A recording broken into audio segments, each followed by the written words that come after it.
Eh bien, bonjour ou bonsoir à tous, c'est Monsieur Casitra, j'espère que vous allez bien.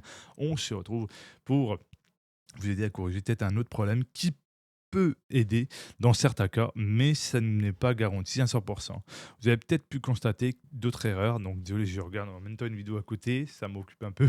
Je me dis, je vais faire une vidéo comme hier, mais cette fois-ci sur le net Right Time. Donc là, vous voyez qu'il y a une version récente en correctif, mais il y a une autre version qui est en préparation et qui est la preview que Microsoft est en train de faire. En gros, la toute nouvelle version.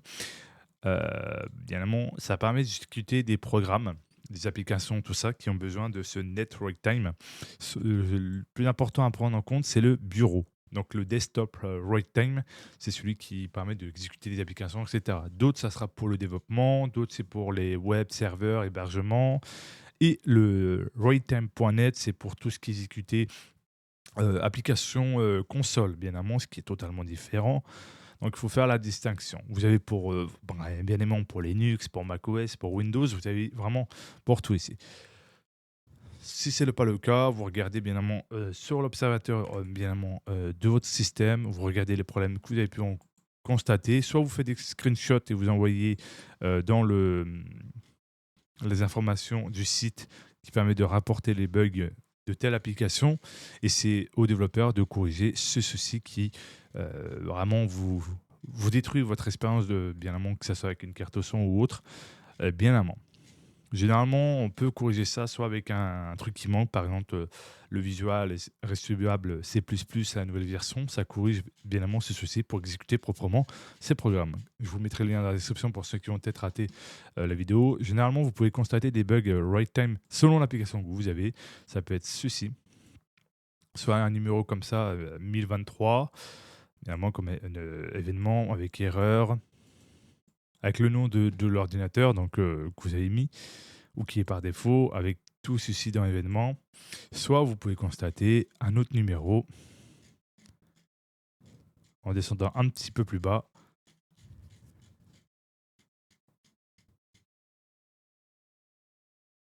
Hop, celui-là c'est le même. Ça c'est le même. Il faut descendre un peu plus bas, on va trouver.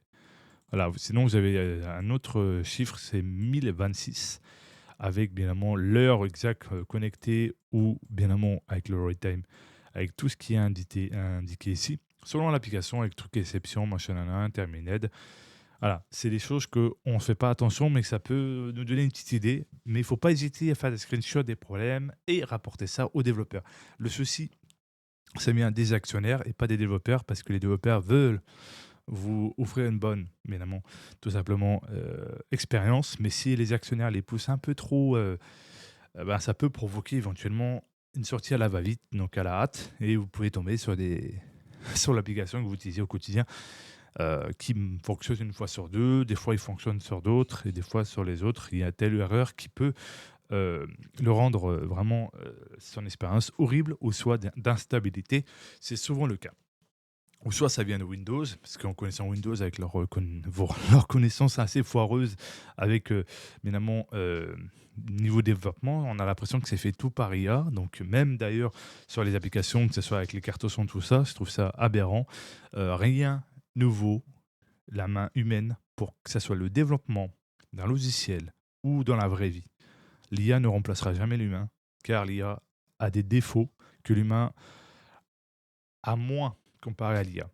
Certes, il y aura des petits défauts chez l'humain, mais derrière, ces petits défauts n'empêchent pas l'expérience, et en soi, n'empêchent pas qu'il y a quand même quelque chose de beaucoup plus propre que l'IA. Après, ça reste mon avis. Je sais que certains vont disliker parce que je détruis l'IA. Je ne dis pas qu'il y a du mal que sur l'IA. Il y a des choses qui peuvent être utiles, mais il y a des choses qu'il ne faut pas normaliser, on va dire. Voilà, il ne faut pas non plus laisser l'IA tout faire, tout simplement. Donc, en soi, il y a plusieurs possibilités que vous pouvez régler le souci.